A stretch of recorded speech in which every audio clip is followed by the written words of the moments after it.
Olá, bom dia. Vamos à aula teórica 4 de Lapa.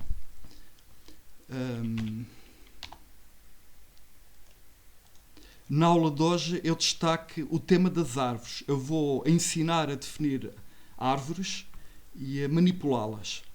Acontece que em OCaml, para definir árvores, precisamos de recorrer ao mecanismo dos tipos de soma, que aliás eu irei começar por explicar. Pronto, para acabar a aula, vamos trabalhar com padrões.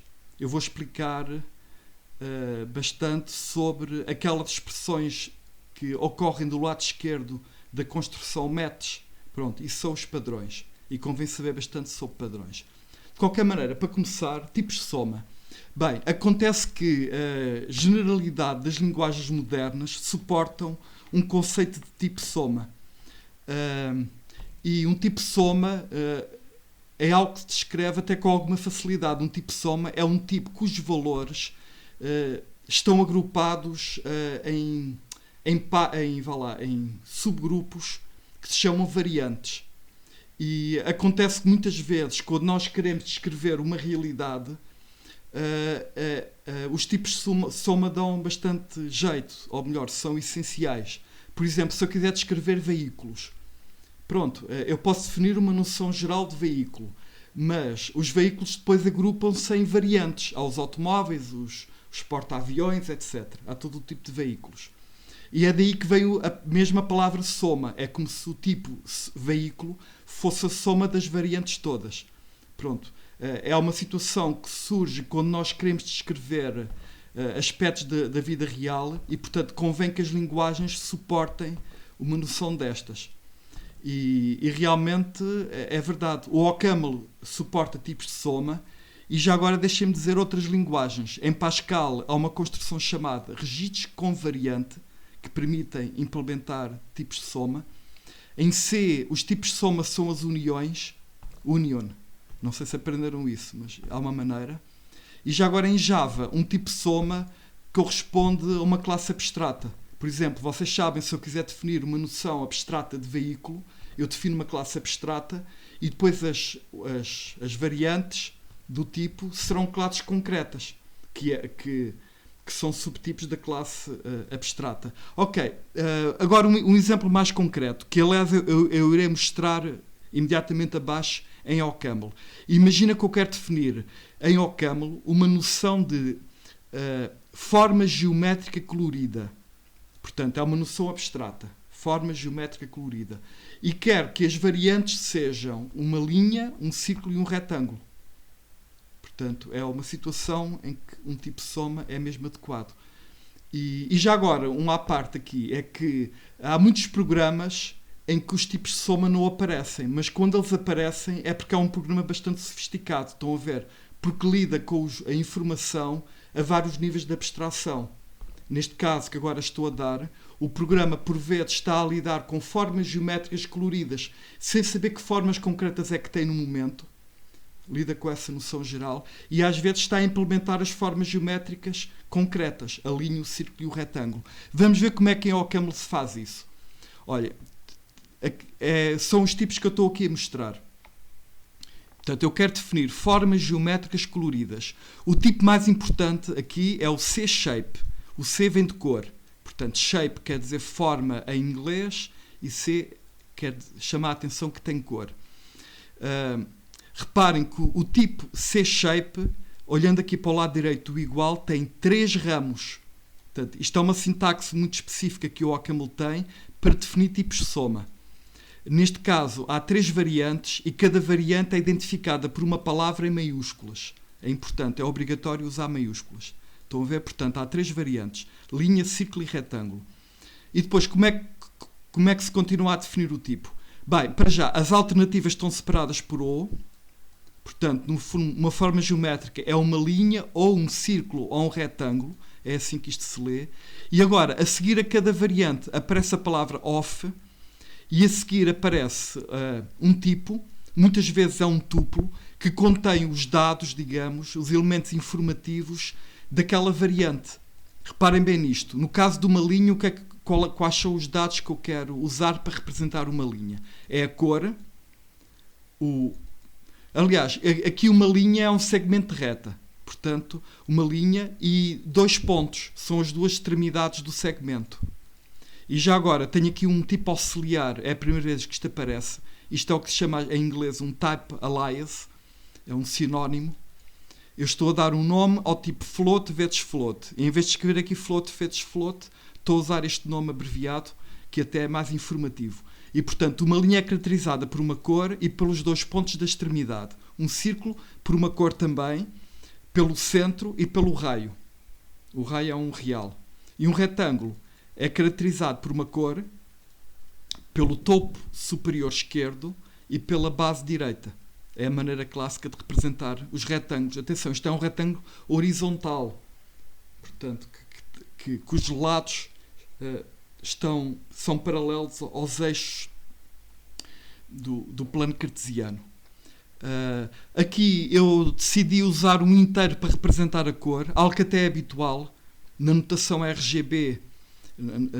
Na convenção RGB, uma cor é representada por um inteiro, mas para tornar o tipo mais informativo não usei inteiro diretamente, dei um nome ao tipo inteiro. Mas pronto, mas isto é simples, pronto. Portanto, isto introduz um tipo chamado C-shape, atenção, e introduz variantes. Já agora, as variantes não são tecnicamente tipos. Já iremos ver como é que se trabalha com as variantes. Aqui o tipo é este, C-shape, e temos aqui estes 2 auxiliares. Pronto. E agora que eu defini este tipo soma, como é que eu trabalho com ele? E sabem que quando eu ensino a trabalhar com um tipo de dados novo, especialmente no caso dele ser estruturado, este tipo é estruturado, reparem, um círculo tem componentes, tem partes. Portanto, quando é um tipo estruturado, eu repito sempre a mesma rotina. Há 3 coisas que eu vou explicar. Primeiro, literais. Como é que eu escrevo literais deste tipo? Estão aqui exemplos. Muito simples. Olha, tenho aqui um literal. O primeiro representa uma linha que tem a cor 36.658, o que quer que isto seja, e tem o segmento de reta que eu estou a definir começa nestas coordenadas, que aparecem aqui a cor de laranja, e acaba naquelas coordenadas. Pronto. E estão a ver, o line tem aqui à frente um triplo ordenado. Estão a ver, estão parênteses, 3 coisas separadas por vírgulas. E bate certo com o tipo aqui em cima. Estão a ver, porque temos aqui um produto cartesiano com 3 elementos. Pronto. O mesmo para o círculo. Tenho aqui um círculo que tem a cor 11.111, está centrado neste ponto, nestas coordenadas, e tem raio 3.123333. Pronto. Valores um pouco ao acaso. E pronto, são exemplos. É assim que se escrevem os literais. E eu acho que devemos apreciar bastante e gostar desta notação. Está bastante claro que aqui se está a definir, por exemplo, um círculo com esta cor, com aquele centro, etc. Pronto. Literais. Portanto, a partir do momento em que nós definimos um tipo soma novo, imediatamente a linguagem permite-nos definir estes literais. Digamos que a linguagem enriquece a sua sublinguagem dos literais com base na nossa definição de tipo. E já agora eu vou meter estas coisas todas. Estava-me a esquecer, mas eu gostava de mostrar ao vivo que isto funciona. F6, no Eclipse, ele aceitou o tipo. Vou agora meter estas 2 definições. Copiar para aqui. Vou meter a primeira, F6. E estão a ver, o OCaml reconheceu este valor como tendo o tipo C-shape. E se eu meter o círculo, a mesma coisa. O círculo é um valor circle blá blá e que tem o tipo C-shape. Pronto. Número 2. Como é que eu construo dinamicamente, imaginem uma função que está a construir formas geométricas novas, como é que eu consigo construir novas formas geométricas? Está aqui um exemplo. Curiosamente, usa-se também o nome da variante. Reparem bem, olha, o que eu tenho aqui é uma função, e eu acho que o nome da função diz bastante sobre o que ela faz. Chama-se ZeroCircle. Esta função recebe uma cor C, recebe o raio de um círculo e vai criar um círculo novo centrado na origem. É daí que vem o zero. Portanto, esta função, já não estou a definir uma constante, estão a ver, no literal. Não estou a definir uma constante, como estou aqui a definir. Estou a definir uma função. Esta é uma função que constrói dinamicamente novos círculos, a partir de uma cor e de um raio. E estão a ver, é simplesmente assim. Basta escrever o nome da variante. Pronto. Isto não é muito diferente do Java. Em Java o que acontecia aqui de especial era que se escrevia new circle. E circle era o nome de uma classe. Pronto. Aqui circle é o nome de uma variante e eu escrevo circle com argumentos e imediatamente ele constrói o círculo. Vou meter a função. Vamos ver.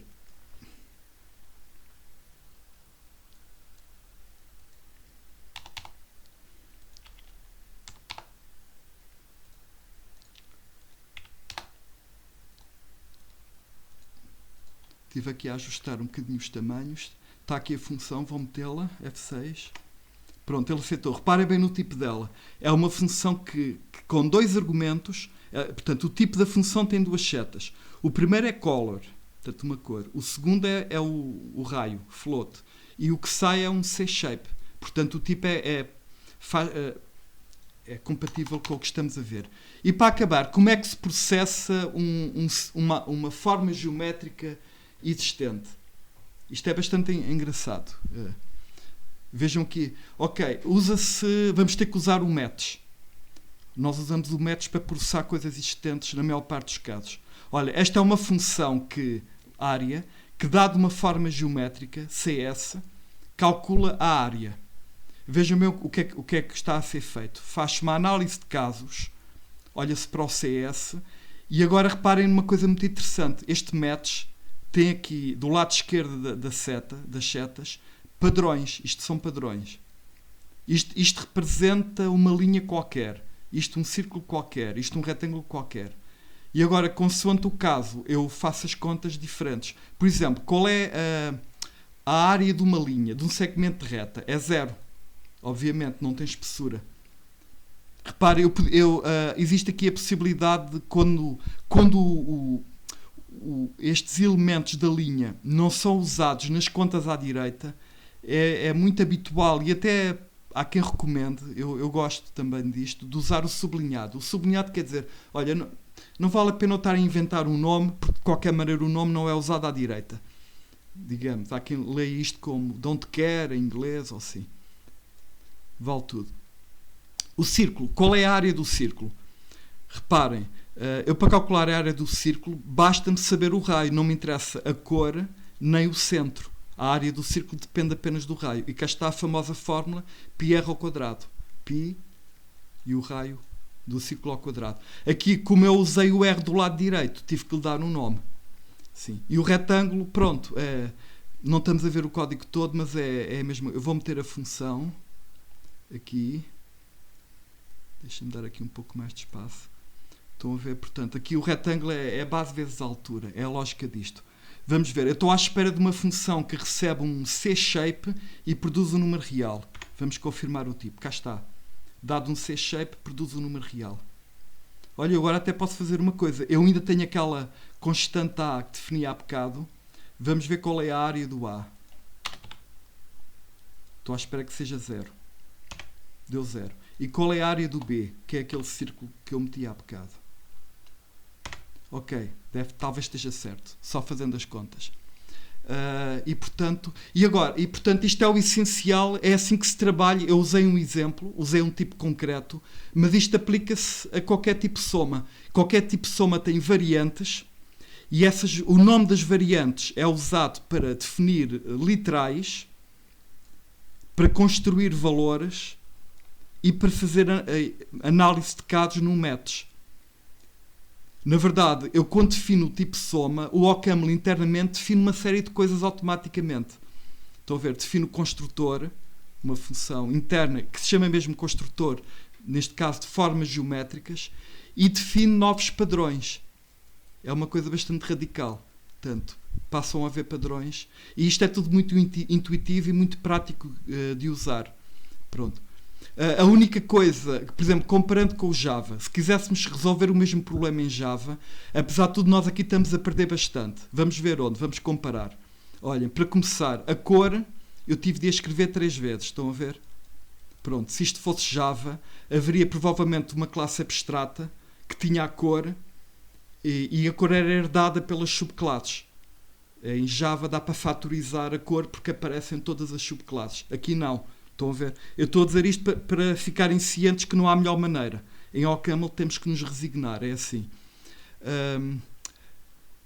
Outra coisa que também aqui estamos a perder relativamente ao Java é porque em Java, se eu criar uma classe abstrata ou uma interface shape, eu posso em qualquer altura meter novas subclasses, criar novas classes concretas, sem ter que alterar o resto do código. E aqui não. Eu aqui estou um bocadinho mal. Imagina que eu quero acrescentar agora triângulos. O que é que eu tenho de fazer? Reparem, eu tenho que ir ao código que eu já escrevi e que já corrigi, já não tem bugs em princípio, e vou ter que voltar a mexer nesse código, que é um bocadinho mau. Reparem, tenho que pôr aqui mais uma linha ao lado destas três para descrever triângulos, número 1, e número 2, aqui na área, tenho que pôr mais um ramo neste método. Portanto, tenho que ir a todas as funções que eu já programei, estão a ver, e agora tratar mais um caso. Este caso é simples, mas poderá haver casos menos óbvios. É que agora eu posso ter uma outra função que já não faz métodos, mas está a lidar, por exemplo, uma função z que pega numa forma geométrica, calcula a área e começa por aí fora a fazer raciocínios com formas geométricas. E agora estes raciocínios têm que incluir os triângulos. E pronto. Ainda vou dizer uma coisa só para verem que há esta possibilidade. Imagina que eu quero fazer uma função para calcular o raio de um círculo. Apenas. Estou a pensar agora em círculos. Portanto, estou a pensar apenas numa variante. Estão a ver? Só faz sentido falar em raio no caso do círculo. Um segmento reto ou um retângulo não se fala na noção de raio. Eu quero que vocês saibam que se pode definir uma função como estão aqui a ver, em que eu ponho logo aqui no argumento o padrão em que eu estou interessado. Agora, eu vou meter isto só para verem as consequências desta coisa. Meter esta função. O OCaml vai protestar, não vai ficar muito satisfeito, mas vai aceitar. Ele vai dar um warning. É que reparem, do ponto de vista do OCaml, o círculo sozinho não é um tipo. O tipo do círculo continua a ser um shape, estão a ver? Portanto, esta função que o OCaml aceitou, aceita shapes. Só que, pronto, se receber um círculo corretamente, produz o raio do círculo. Ótimo. Se for aplicada a um não círculo, aí vai dar uma exceção. Porque estão a ver, o OCaml protestou e deu aqui um warning e chamou a atenção. Olha, você repare, essa função não está a tratar os casos todos. Aliás, querem ver? Mas atenção, esta função é legítima. Se eu tiver a certeza que só vou aplicar lá círculos, e sem enganos, pronto, querem ver? Ele até está a calcular o raio correto. Agora, se eu tentar obter o raio de uma linha, o programa, digamos que rebenta. Olha, houve uma exceção. Pronto, que eu não apanhei neste caso. O OCaml também tem exceções. Estou a ver, match failure. O OCaml recebeu o A, tentou fazer emparelhamento de padrões com base nas alternativas que aqui tinha. Se fosse aqui, tinha 3 alternativas e estava lá a correta, que é a primeira. Neste caso, a única alternativa que está aqui é o círculo e todas as outras alternativas vão dar aquela exceção, automaticamente. Pronto. E, portanto, isto é importante. Definem-se muitos tipos de soma em OCaml por diversos motivos.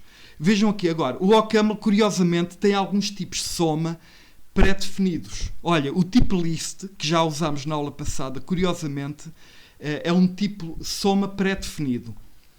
Bem, vocês sabem que para as listas, a lista vazia e o cons não se escrevem com estas palavras.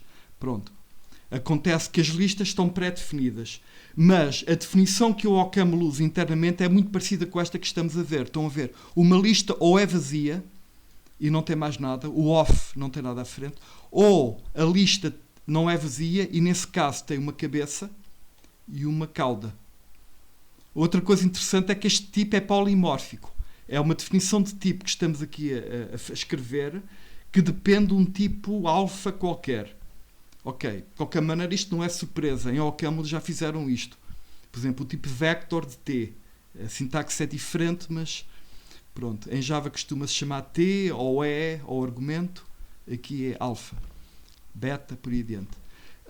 Mas, portanto, o tipo das listas em OCaml internamente está definido exatamente como aqui estamos a ver, do ponto de vista técnico é igual. A única coisa que classe fez uma batotazinha e mudou-se o nome do nil e o nome do node.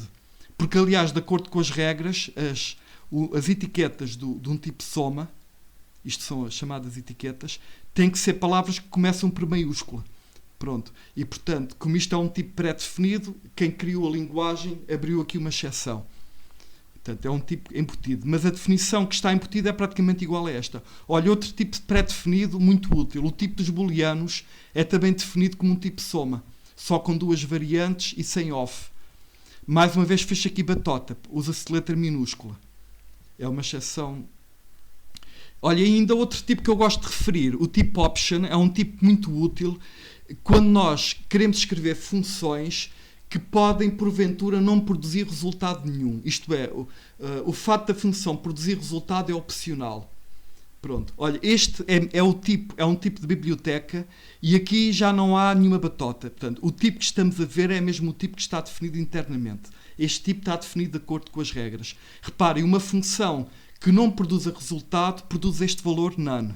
Nós até podemos testar. A função retornou none, nesse caso, significa não produziu resultado. É uma convenção que estamos a usar. Bem, às vezes, quando as funções não produzem resultado, também temos a opção de usar uma exceção. Pronto, a exceção acontece quando não há resultado. Mas há esta alternativa às exceções que se pode usar. No caso da função produzir um resultado, então, ele virá numa coisa chamada sum. Aliás, já agora, se eu escrever aqui sum com O, sum de 4, vou introduzir, então, não é enganei-me, F6, e estão a ver, o resultado é do tipo int option, portanto isto é um tipo pré-definido. O OCaml reconheceu imediatamente o tipo desta expressão sum4. Ok, isto que está aqui é um resumo do que vimos, porque aquelas etiquetas, estão a ver, isto é uma definição de tipo que tem tipo soma com 2 etiquetas. Estas etiquetas têm 3 papéis. Pronto. Ok, identificam os ramos do tipo soma, para começar, é instrutivo, informativo, através das etiquetas eu fico a perceber o que é que faz cada ramo. Denotam construtores. Construtores são, portanto, funções que constroem novos elementos. E, na verdade, estou a construir aqui, mas também estou a construir aqui. Estes literais estão a recorrer aos construtores. E as etiquetas também definem padrões. Cá está. Usados no match, como vimos aqui. E também aqui. Pronto. E, portanto, isto é tudo o que há para saber sobre tipos de soma. E agora, vamos já avançar para as árvores binárias, porque, ao contrário das listas, em OCaml, as árvores binárias são um tipo que não está pré-definido. Temos que ser nós a definir as árvores. E como é que vamos definir uma árvore binária, para começar? Olha, vou-me inspirar nesta definição das listas que está aqui. Reparem, olha, está aqui. Esta é a maneira tradicional de definir árvores binárias em OCaml e é aquela que nós vamos usar muitas vezes. Olha, é assim, uma árvore binária de alfas. Portanto, isto é um tipo polimórfico, que as árvores vão guardar valores de um tipo qualquer, aqui indicado através deste alfa. Aqui diz que a árvore ou é vazia, e neste caso é representada por esta constante. Vamos mesmo usar nil. E querem ver, o nil não está pré-definido. Se eu meter aqui nil e se tentar introduzir, ele diz, olha, unbound constructor. Ele, pela letra maiúscula, ele até sabe que isto devia ser o nome de uma variante de um tipo soma. E que seria o nome de um construtor. Ele pensa que eu estou a querer construir um valor. Mas não foi definido ainda. E no caso de uma árvore não vazia, o que é que caracteriza uma árvore não vazia? Um valor na raiz e 2 subárvores. Portanto, reparem, o que está aqui à direita é um triplo, são 3 partes. É o valor da raiz, a subárvore esquerda, a subárvore direita. Pronto. Claro, eu sei muito bem que vocês já tiveram disciplinas e que sabem muito bem para que é que servem as árvores.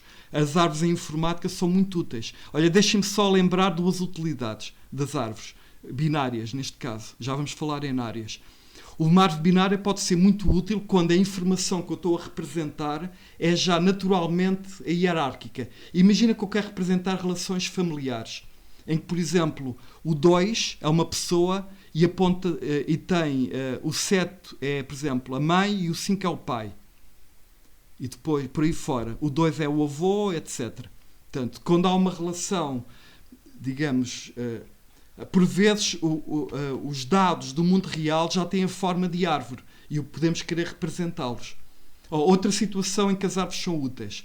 Se eu tiver a árvore ordenada, a pesquisa de informação é muito rápida. Estou a ver. E por acaso esta árvore... ia dizer que estava ordenada, mas não está. Aqui os valores estão a acaso. Não está ordenada, vê-se logo aqui no nível...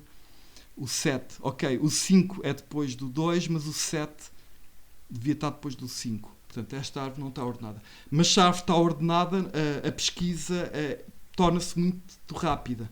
Se a árvore estiver equilibrada e tiver N elementos, garantimos que em log 2 de N passos conseguimos descobrir o valor. Por exemplo, se a árvore tiver 1 milhão de elementos, eu consigo descobrir o valor garantidamente em 24 chamadas recursivas. Porque uma árvore com 1 milhão de elementos, se estiver equilibrada, a profundidade acho que é 24. 2 levantado a 24 dá cerca de 1 milhão, salvo erro. Ok, podia fazer a conta, mas não interessa. Pronto, mas sobre árvores vocês já sabem muito bem para que é que elas servem. E agora, um outro comentário que eu posso fazer. Ok, não há dúvida. As árvores em OCaml, usando este tipo, correspondem a um tipo soma. Portanto, com duas variantes. Aqui o que interessa, um aspecto que vale a pena chamar a atenção, por ser um bocadinho bizarro, é o desequilíbrio entre as duas variantes. Porque há uma variante, que é a árvore vazia, que só tem um valor. E a outra variante tem infinitos valores. São todas as árvores não vazias. A coisa está muito desequilibrada. Porquê é que se criaram duas variantes? É porque a árvore vazia tem propriedades diferentes das árvores não vazias. Uma árvore não vazia tem cabeça, tem raiz, que é o valor que está aqui em cima, e tem subárvores. Nada disso aplica à árvore vazia. A árvore vazia não tem raiz nem tem subárvores. E por isso está numa categoria à parte. Estão a ver? Há operações sobre árvores que só se aplicam a alguma das variantes. Eu, se quiser fazer uma operação para extrair a raiz de uma árvore, pronto, no caso da árvore vazia, vou ter que gerar uma exceção, porventura, porque é uma função parcial, não está definida para todos os casos. Portanto, há aqui um grande desequilíbrio, mas isto corresponde à natureza das árvores. É mesmo assim. E, portanto, ok, agora que temos um tipo de dados novos, eu vou seguir aquela rotina de dar exemplos de literais. Está aqui o exemplo de uma árvore. Olha, eu aqui de propósito vou fazer um erro que os alunos fazem sempre muito e eu também às vezes, que é, vou meter esta árvore aqui. Ok, copio aqui para o Eclipse, F6, e cá está. Ele diz, ele não sabe o que é Node, nem sabe o que é nil. Pois é, eu esqueci-me de definir o tipo. Portanto, primeiro temos que definir o tipo, querem ver? Eu introduzo, neste caso com o F6, o tipo ficou definido e a partir de agora esta constante t já é reconhecida. Lá está. Estão a ver? Ele diz que é um int tree. Ele fez inferência de tipos e percebeu que neste caso o alfa era um inteiro. Pronto. E portanto está aqui o exemplo de um literal. Isto é a árvore 1, 2, 3, que tem 1 na raiz, 2 para a esquerda, 3 para a direita. Eu também chamo a atenção destes nils todos. O nil é a subárvore vazia. Nos gráficos nem se costuma desenhar a árvore vazia, porque não, é o nada. Mas aqui, usando esta notação, temos de escrever. Estão a ver, portanto, temos aqui um nó que não tem filhos, não tem nada para a esquerda nem nada para a direita, etc. Já agora, sabem como é que se chama um nó que não tem filhos nem para a esquerda nem para a direita? Chama-se uma folha. Vocês sabem isso muito bem. Ok. E aliás, tenho aqui uma função agora de construção, agora um exemplo de construção de uma árvore nova, e esta função chama-se makeLeaf. É assim, olha, é uma função que dado um valor de qualquer tipo, vai criar uma folha. Estão a ver? É um nó sem nada por baixo. Já agora vou meter isto para vermos. Olhamos para o tipo da função e confirmamos. Ok, estão a ver, olha, esta função makeLeaf recebe um alfa e produz um alpha tree. Já agora, aplicar isto ao número, por exemplo, à string olá F6. Estão a ver, ele criou uma árvore não vazia que tem na raiz olá e não tem mais nada. Portanto, criou uma folha. E agora vamos ver um processamento típico. Ok, e como sempre dou um exemplo. E estão a ver, aqui reparem, não há grande novidade. Isto é um tipo soma, portanto já foi tudo explicado usando aquele exemplo das formas geométricas coloridas. Mas pronto, mas vale a pena olhar para isto. Portanto, reparem, portanto, a função, como está a lidar com um tipo soma, vai ter que fazer match sobre as alternativas existentes, que neste caso há duas. Vazio, não vazio. E o que é que esta função está a calcular? Ok, eu acho que aqui já se diz em português. Pronto, esta função está a contar o número de nós da árvore. E vamos ver se faz sentido. Vamos ler isto a ver se faz sentido. O que isto diz é o seguinte: a árvore vazia tem 0 nós. É verdade, é vazia. Não tem nós. E uma árvore não vazia, quantos nós tem? Olha, aqui o que se diz é 1... a função é recursiva, mais o tamanho da árvore esquerda, mais o tamanho da árvore direita. Acho que faz sentido. Estamos a contar a raiz, tudo o que está para a esquerda e tudo o que está para a direita. Acho que mais direto do que isto não podia haver. E, portanto, é muito bom. Podemos olhar para esta função e percebermos que sim, que está correta e não temos que a executar mentalmente. O que, aliás, é um pesadelo no caso de uma árvore binária, porque isto... a execução disto deriva para a esquerda, deriva para a direita, é uma confusão. Sim. Mas já agora vejam aqui como é que decorre uma avaliação desta expressão, desta função. Ok, temos aqui uma expressão em que eu tenho a mesma árvore, uma árvore que já apareceu ali atrás, a árvore 1, 2, 3, tem o 1 na raiz, o 2 e o 3. E agora reparem, ok, aplicar o size a uma árvore. O que é que faz o executor do OCaml? Ele vê, é vazio ou não é vazio? Não é vazio. Portanto, ele vai para o ramo de baixo e reescreve o T no que estamos a ver aqui em baixo, que é 1 mais size da esquerda mais size da direita. E vai por aí fora, faz as contas e dá 3. A árvore 1, 2, 3 realmente tem tamanho 3. Isto é o que acontece internamente quando a função funciona. Agora, como é que nós... Quando queremos resolver problemas com árvores, como é que raciocinamos? Deixa-me aumentar aqui um bocadinho. Método indutivo. Epá, eu acho que já estão a adivinhar olhando para aqui. Olha, sabem, uma metáfora, uma analogia que eu gosto às vezes de fazer neste caso é o seguinte. Ok, nós já sabemos usar um método indutivo com listas. Pronto. E eu às vezes gosto de pensar no seguinte, olha, uma árvore é uma espécie de lista, mas em vez de haver uma cauda, há duas caudas. Em cada nó, em vez de haver uma cauda, há duas caudas. Mas fora isso, a forma geral dos raciocínios é semelhante. E por isso é que há duas chamadas recursivas. Vá lá para a cauda, entre aspas, da esquerda e a cauda da direita. Nós não chamamos caudas, chamamos subárvore esquerda, subárvore direita. Pronto, é a linguagem. Mas é assim, olha, ok, imagina que queremos realmente programar uma função. Aliás, esta conversa aqui eu vou colocá-la aqui do lado direito. Ok. Interpretar isto como um problema prático para resolver. Ok, eu quero escrever uma função para determinar o tamanho de uma árvore, ou seja, para determinar o número total de nós. Como o argumento é uma árvore, eu tenho que processar aquele T. Claro, eu pus T de tree. Isto é uma escolha minha. Eu processo, isto está tudo em inglês, claro. Eu processo a árvore usando o match.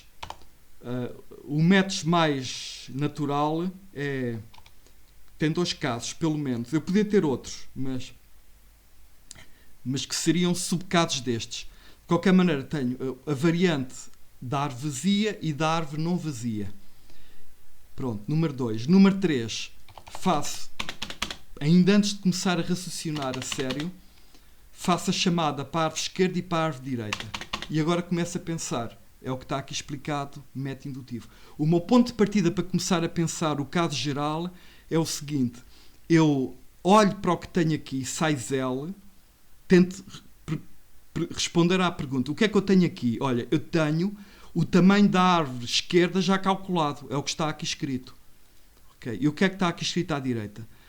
Tenho o tamanho da árvore direita já calculado. Então, o que é que eu tenho de resolver efetivamente? Eu quero calcular o tamanho da árvore completa a partir destas duas árvores. E agora surge uma ideia luminosa.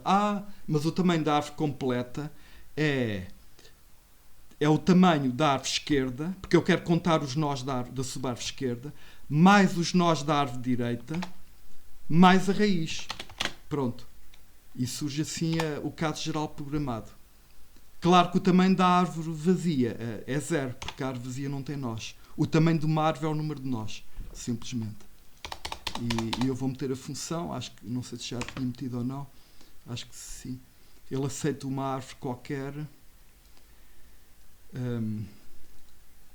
aquela constante da bocado, o T. Eu chamei T àquela árvore 1, 2, 3. Deixa-me ver o size da árvore T.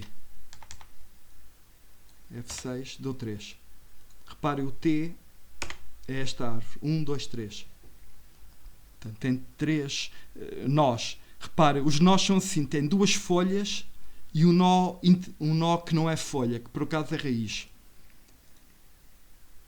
Por acaso os nós das árvores costumam ser divididos em 3 categorias. As folhas, a raiz e os nós intermédios. Tudo que não é folha nem raiz, às vezes chama-se nó intermédio.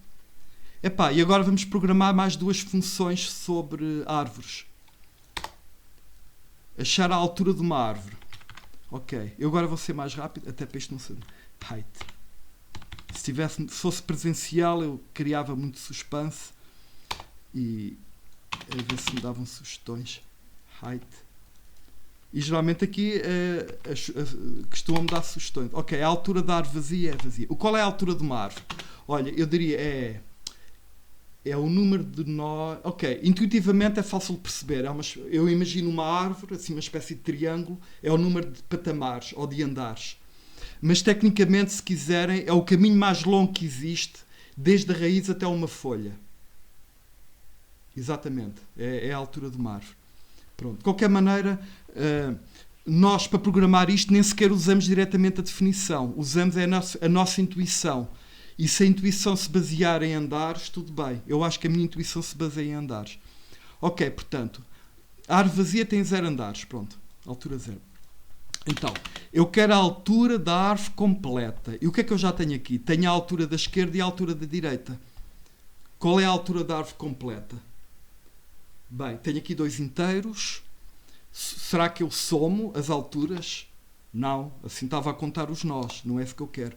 Eu quero, se eu tenho a árvore esquerda e a árvore direita, eu quero escolher a mais alta, porque é a mais alta que vai determinar o resultado final. Portanto, eu quero achar o máximo entre estes dois, não é? E se eu não puser parênteses, o max está a ser aplicado a 4 coisas. O max é aplicado a 2. Esta função é pré-definida. Pronto. Portanto, já tinha aqui o máximo entre a altura da árvore esquerda e a altura da árvore direita. E agora, está-me a faltar contar o andar de cima, que é o da raiz. Portanto, 1 mais. E em princípio será isto. Vamos ver, meter, F6. Ele aceitou.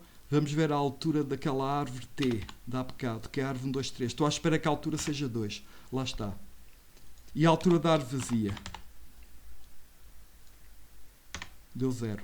Aliás, esta altura é exatamente a que eu tenho. E agora, árvore ao espelho. Segundo exercício. E equivale ao reverse das listas. Vamos chamar a isto mirror. Portanto, temos uma árvore que entrou. A mim interessa-me que, repare, esta primeira função recebeu uma árvore e calculou-o inteiro. Tal como o size. Se ficássemos por aqui, isto era muito pobre. Convém haver um exemplo que construa uma árvore nova. E por isso é que eu pus este exemplo do mirror. A árvore vista ao espelho. Então vamos lá ver. De qualquer maneira, como é que isto começa? É escrever isto sem pensar muito. E agora? Árvore ao espelho. Estão a ver o que é? ok, a árvore ao espelho, sim, portanto, em cada nível da árvore, o ramo esquerdo é trocado com o ramo direito, troca tudo. Mas não é feito na raiz só, é feito por ali abaixo. Em todos os nós faz a troca, da esquerda com a direita. Isso é que dá uma árvore verdadeiramente vista ao espelho.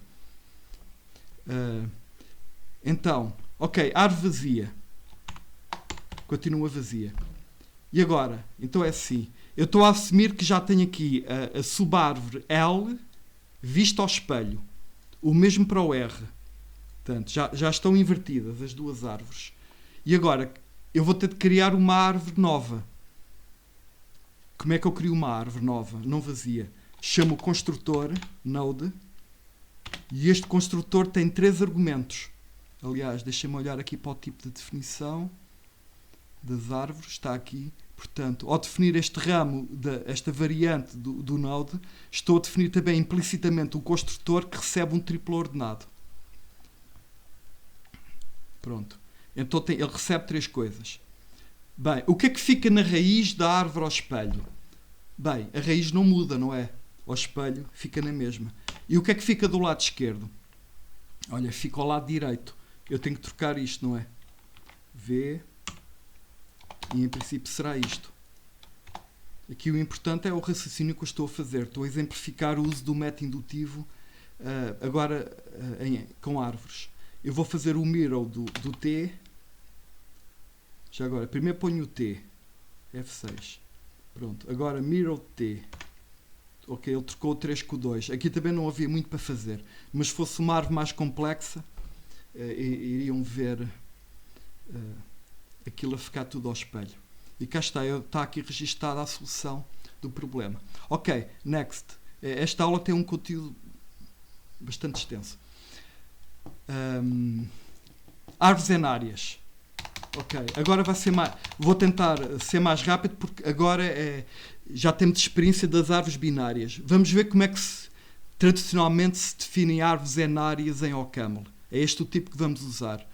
Reparem bem, concentrem-se. Uma árvore enária tem aqui um N a mais, ou é vazia, e eu aqui estou a usar este N duplo para distinguir do nil das árvores binárias, ou então uma variante que representa a árvore enária vazia e uma variante que representa uma árvore enária não vazia. E reparem, uma árvore enária tem uma raiz, um valor do tipo alfa na raiz, e a seguir tem uma lista de filhos. Pronto, aqui é que está a diferença relativamente às árvores binárias. Enquanto nas árvores binárias temos aqui a árvore da esquerda e da direita nesta sequência, aqui não, temos uma lista de árvores que pode ter tamanho variável. Estão a ver?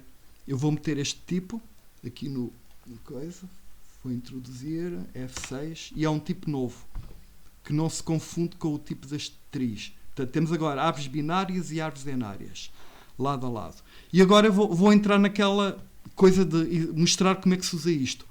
Pronto, o exemplo de um literal. Olha, tenho aqui uma árvore que por acaso tem, na raiz tem um 1. E depois, o que é que isto tem mais? Tem aqui uma lista com 3 elementos. Portanto, isto é uma árvore que tem na raiz o 1 e este 1 tem 3 filhos. Tem o 2, o 3 e o 4.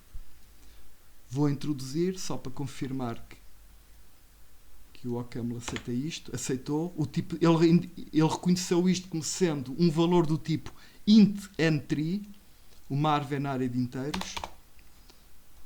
Ok.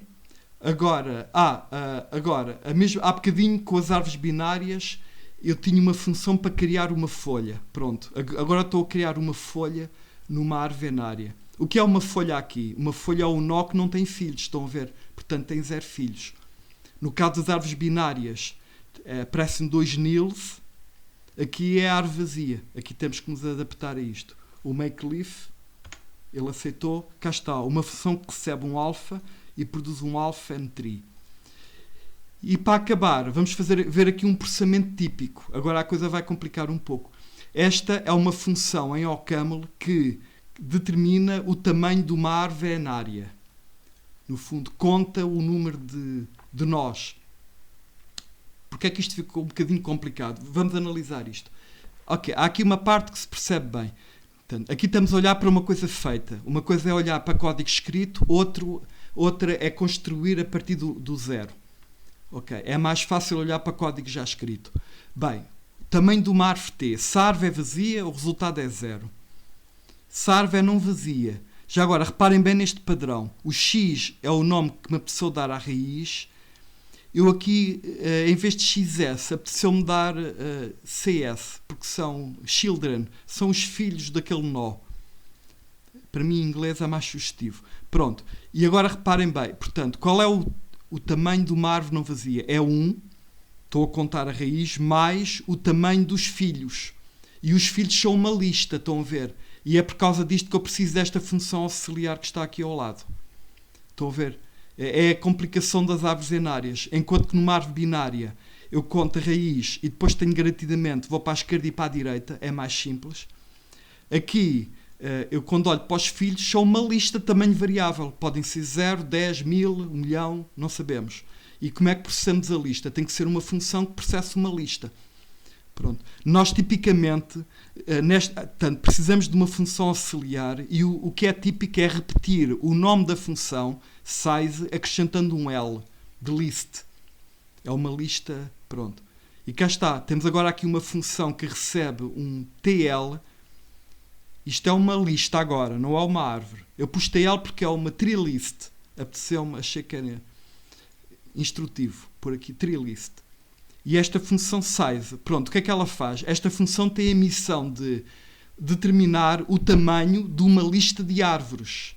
Parece que estamos a complicar. Primeiro tínhamos uma árvore, agora já temos uma lista de árvores. São os filhos daquela, pronto, mas enfim. Então vamos percorrer a lista com o match. Temos agora a lista vazia, dá 0. Lista não vazia. E agora a coisa aqui está bem interessante. É assim, esta função é indutiva. Portanto, tem a chamada para a cauda do costume. Eu chamei aqui, em vez de XXS, chamei T e TS, porque é a primeira árvore da lista e as outras árvores. Portanto, aqui estou a determinar o ponto de partida. Ok, eu já estou aqui a falar do método indutivo, que é algo que eu não queria fazer ainda. Pronto, estamos só a tentar perceber isto. Portanto, vejam se concordam comigo.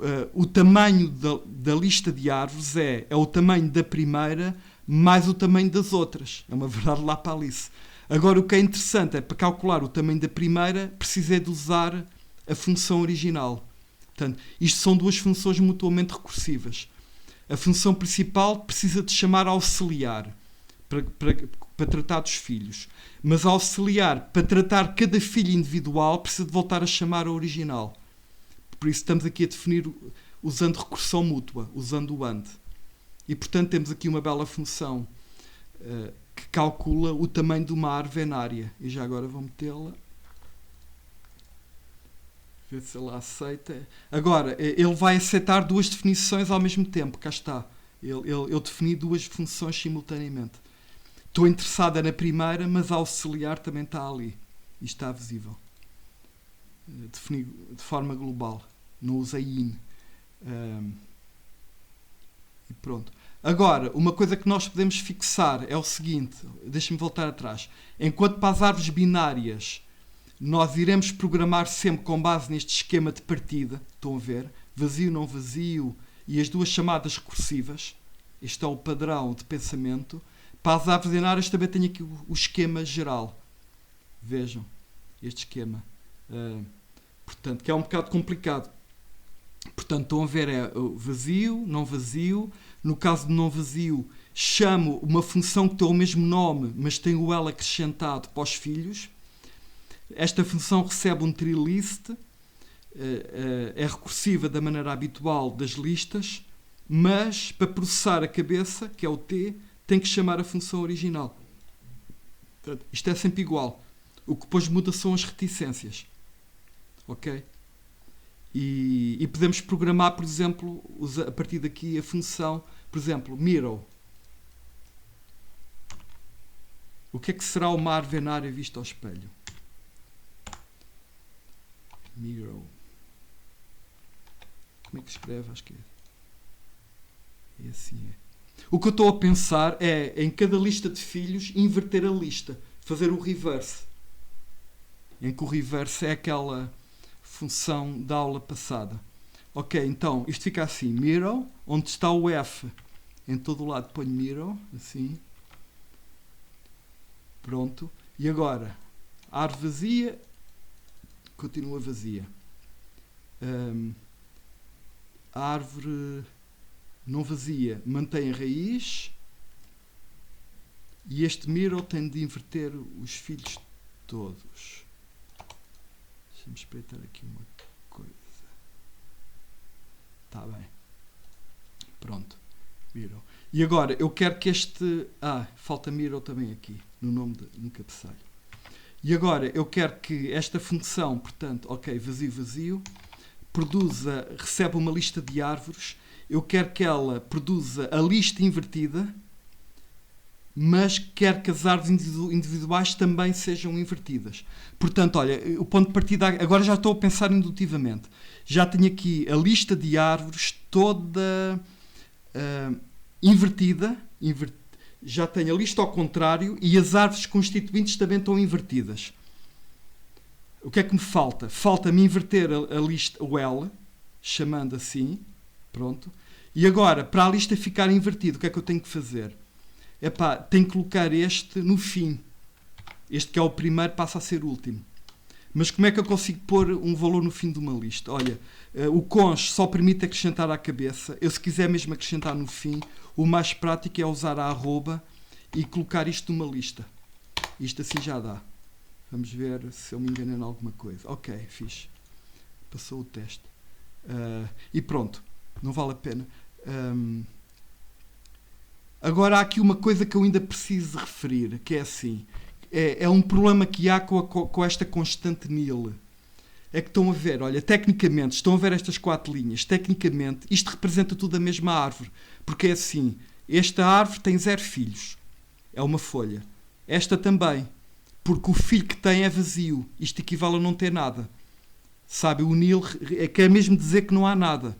Lembra-se da árvore binária, quando não há filhos é nil. Pronto, olha, esta linha a seguir até faz lembrar as árvores binárias. Tem 2 filhos vazios, portanto não contam. E, portanto, isto é chato porque eu passo a ter várias representações da mesma árvore. Pronto, e o resultado não é único. Uma convenção que se usa muito nas árvores enárias é a seguinte, é que o nil, a constante nil, é usada para representar a árvore vazia. Pronto. E é usada apenas nisso. Uma árvore não vazia não tem lá pelo meio nenhum nil, porque não precisa. Estão a ver, quando não há filhos, a lista é vazia. E, portanto, é uma convenção que se usa muito e que nós iremos usar na disciplina. Quando trabalharmos com árvores, nós vamos ter o cuidado de nunca meter o nil no meio de uma árvore enária. Porque ele não está lá a fazer nada, é lixo. Pronto, queremos que não pôr mesmo lá. E sabe, olha, há aqui uma função que às vezes dá jeito, é absolutamente trivial. Olha, muitas vezes quando nós queremos acrescentar uma árvore a uma lista de árvores, usamos o cons, não é? O L é uma lista de árvores, depois o cons. O problema é se o T, este T que queremos acrescentar à cabeça, é uma árvore vazia. Pronto. E para isso há esta função ncons, muito prática, que, digamos, que já limpa os nils que estão a mais. Estão a ver esta função. Se eu quiser acrescentar a árvore vazia, deixa ficar tudo na mesma. Se a árvore não for vazia, então acrescenta mesmo. Olha, tenho aqui um exemplo de uma agora eu não, é para vocês depois pensarem nisto, mas é uma função delete que pega numa árvore T e vai eliminar todas as ocorrências deste nó. Ou melhor, todas as subárvores que têm este V na raiz. Estão a ver? A tendência disto é, como as árvores que desaparecem são convertidas em nil, o normal seria esta função deixar lixo. Isto é, deixar muitos nils. Qualquer subárvore que desapareça, naturalmente é convertida em nil. Mas aqui não acontece isto, porque eu quando vou lidar com a primeira árvore da lista dos filhos, em vez de acrescentar com cons, uso este ncons, é o cons das árvores enárias, que no caso do delete ser nil, já não acrescenta. E, portanto, a vantagem desta função, que parece que não faz nada de especial, é que nós continuamos a poder raciocinar da maneira habitual com o cons, só que, pronto, em vez de usar 4 pontos aqui do cons, usamos este. E isto já garante a limpeza. Portanto, qualquer função recursiva, se usar o ncons aqui em vez daqueles 4 pontos, garante que o resultado não tem lixo. Pronto. E pronto. Com isto encerro o tema dos tipos soma e das árvores binárias e anárias. Pronto. E agora, para acabar a aula, um outro tema que é um bocadinho mais leve. Pronto, podemos descontrair um pouco. É assim aprender uma coisa que já foi ensinada parcialmente, que é o METS. Vou ensinar, as possibilidades que há quando nós fazemos METS. Por exemplo, deixa-me ver aqui um METS simples. Por exemplo, para achar o tamanho de uma árvore. Temos aqui um METS que... Eu quero relembrar uma coisa que eu já disse. Tudo o que aparece escrito antes da seta, dentro do METS, é designado por padrão. Portanto, aqui este METS tem 2 padrões. Isto é um padrão, outro padrão. Portanto, estou a ver o tema agora é padrões. Vamos ver o que é que pode ser usado no METS aqui à esquerda. E já agora, do ponto de vista técnico, um padrão é uma representação sintática para um conjunto de valores. Por exemplo, este padrão representa o conjunto que só tem a árvore vazia. Este padrão representa o conjunto que tem todas as árvores não vazias. Conjunto infinito. É uma sintaxe para um conjunto infinito. Pronto.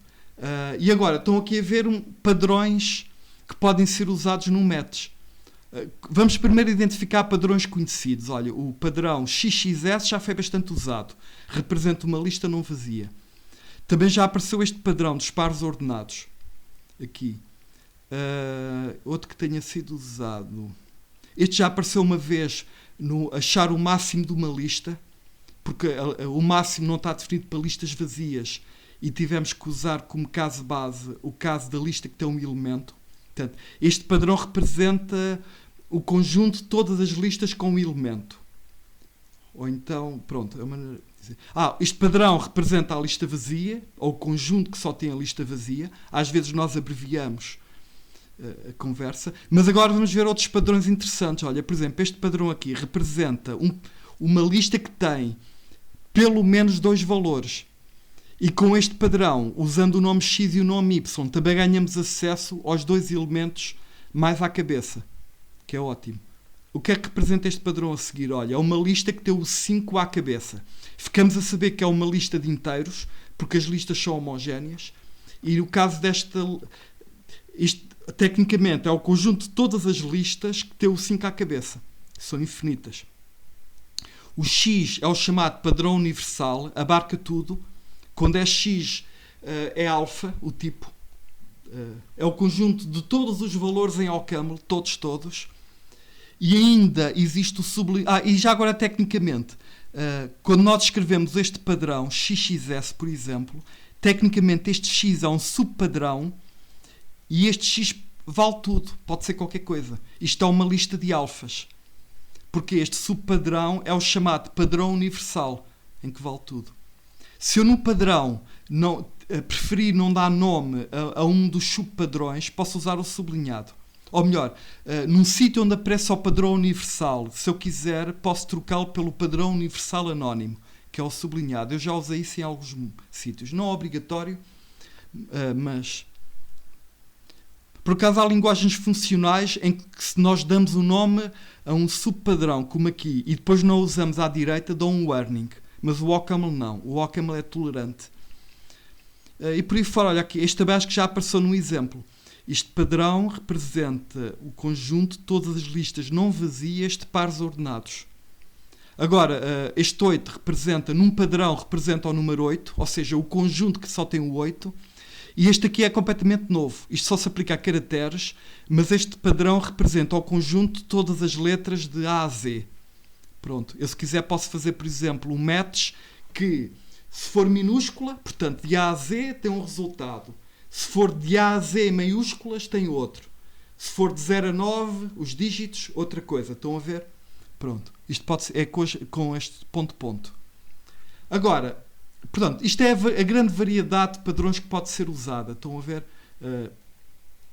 E agora, vamos ver alguns exemplos interessantes. Por exemplo, este fora do vulgar, são um bocadinho académicos, mas pronto. Esta função, o que é que faz esta função count5? Pergunta-se aqui e não se diz o que é. Vejam bem, ok. Há 3 casos. O caso da lista vazia dá 0. Ok. O caso, se aparecer uma lista que comece por 5, ele conta 1 mais e chama a função recursivamente para a cauda. Está a contar o 5.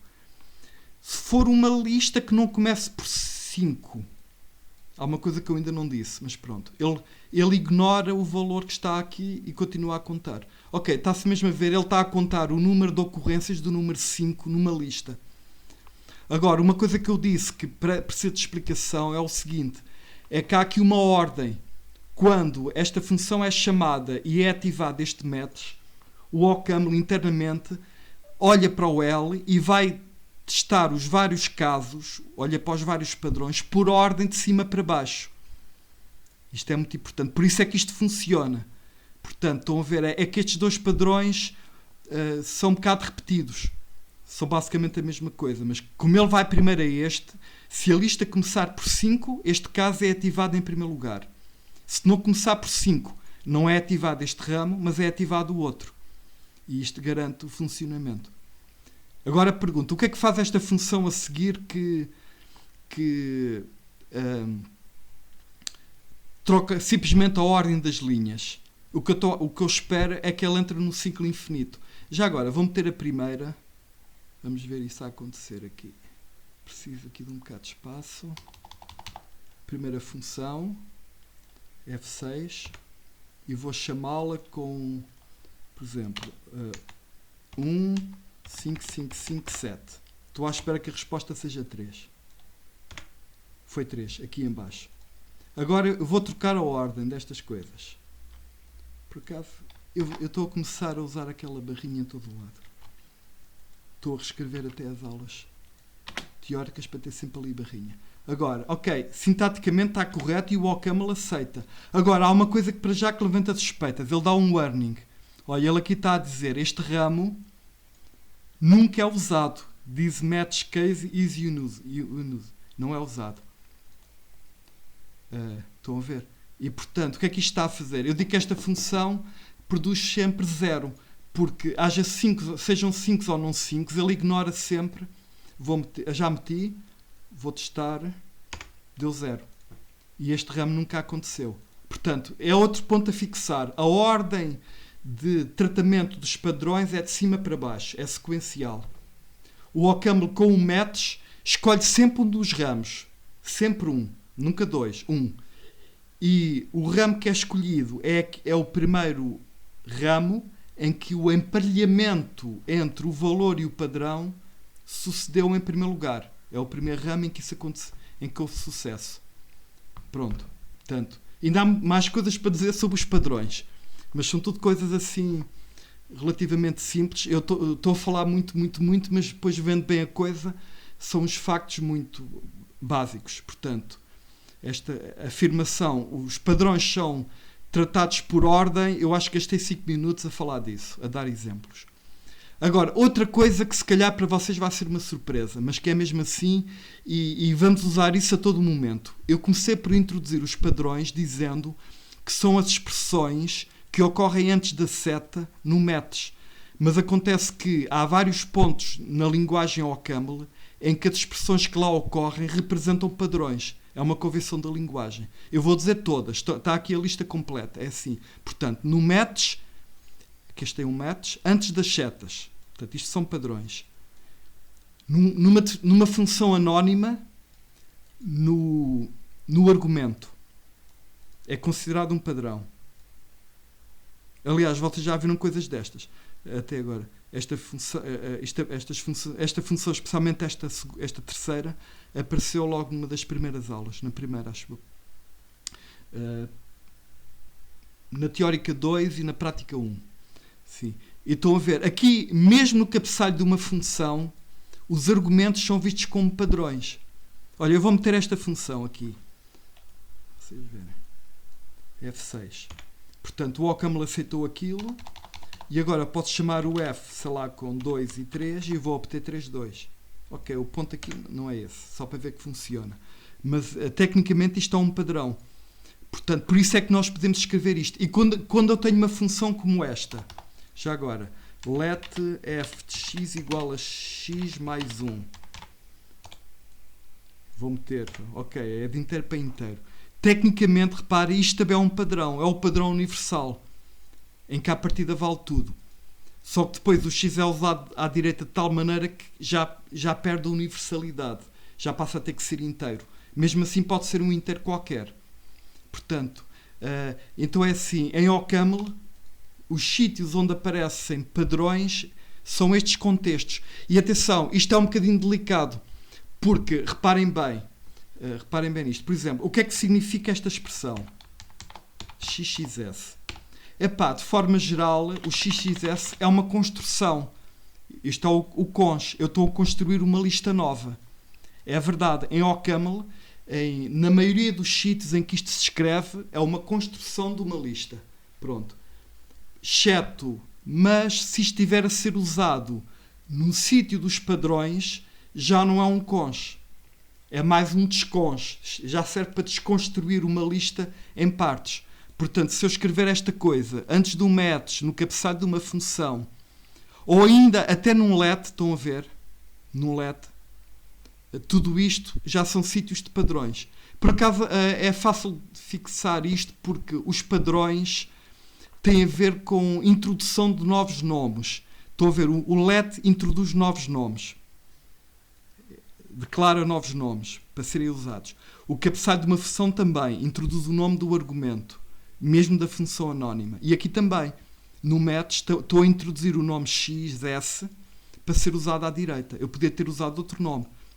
Nós usamos XS porque é o nosso estilo interno. As comunidades convém terem um estilo comum para conseguirmos ler o código uns dos outros com maior facilidade. E, portanto, esta cautela é aquela que eu chamo aqui a atenção ao contexto de escrita das expressões.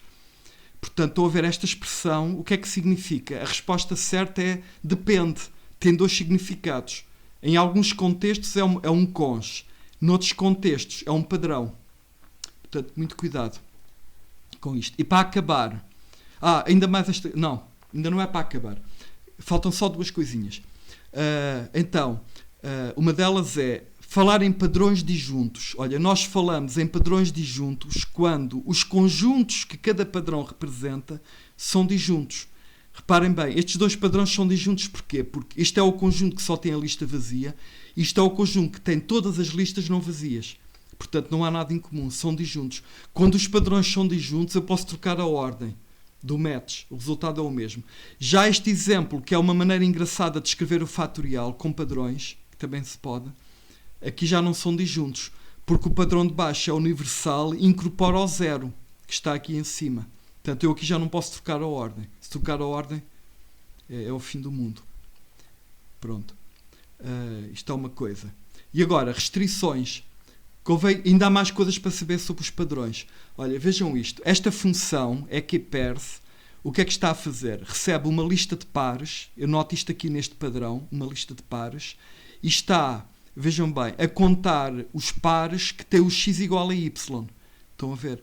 Porque se x igual a y, contam mais um. E depois chama para a cauda. Se não, ignora o par. Ok?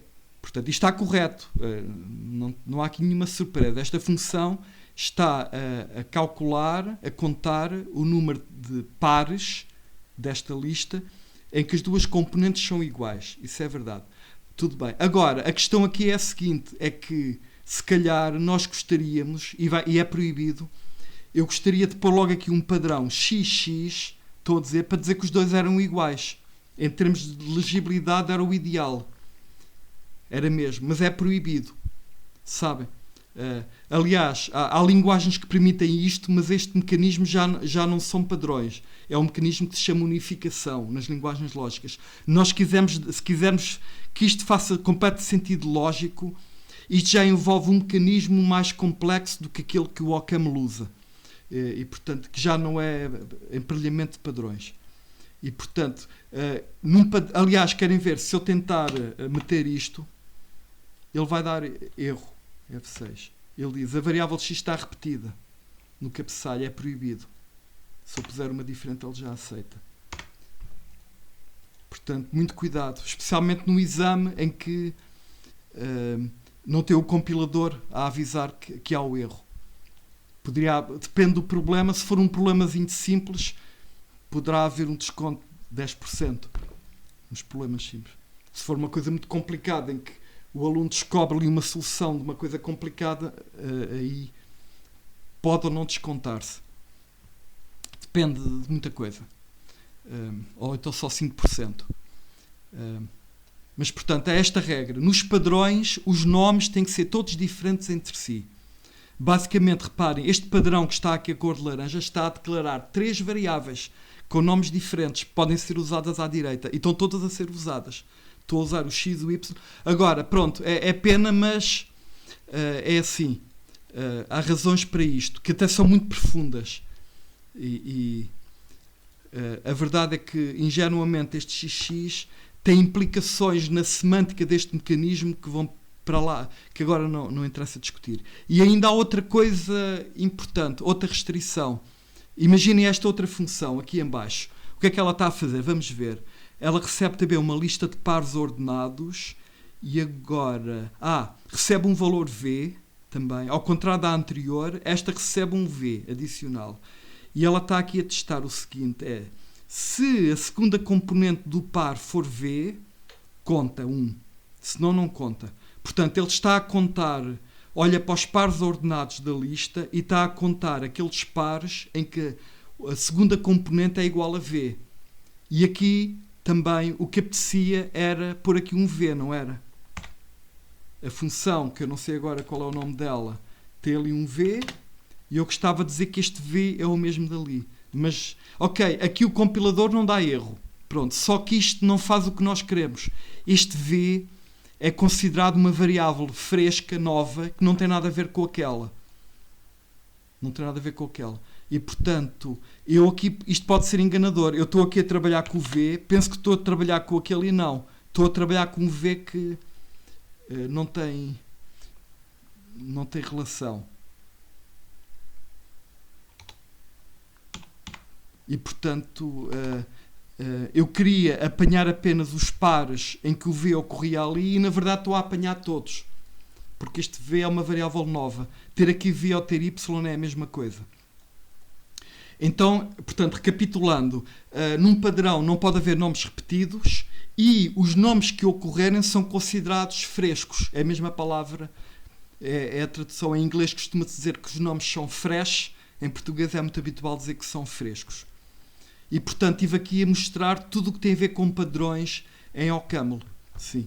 O OCaml realmente tem este mecanismo que se exprime através da expressão match, que é um mecanismo que se chama de emparelhamento de padrões, e o emparelhamento de padrões envolve um valor e um conjunto de padrões. Uma sequência de padrões, não é conjunto, é uma sequência, porque a ordem é importante. E, portanto, o match, que implementa o emparelhamento de padrões, vai por aqui abaixo por ordem e detecta qual é o padrão correspondente. Já agora, criticando um pouco os padrões, estou a criticar positivamente. Os padrões é algo que tornam a programação, os programas em OCaml, muito legíveis, porque os padrões estão muito orientados para a maneira de funcionar dos seres humanos. Nós estamos habituados a olhar para o mundo e a identificar padrões, esquemas, padrões que se repetem. E aqui também é a mesma coisa. Eu olho para estas coisas e isto é muito intuitivo. Os padrões são muito intuitivos para os seres humanos. Deixa-me tentar aqui uma coisa. Ok. Estou a ver a minha cara. Portanto, estou-me a preparar para terminar a aula. E eu acho que falei tudo o que queria. Foi uma aula longa, porque havia muita coisa para dizer, mas vou acabar. E um resto de bom dia para todos.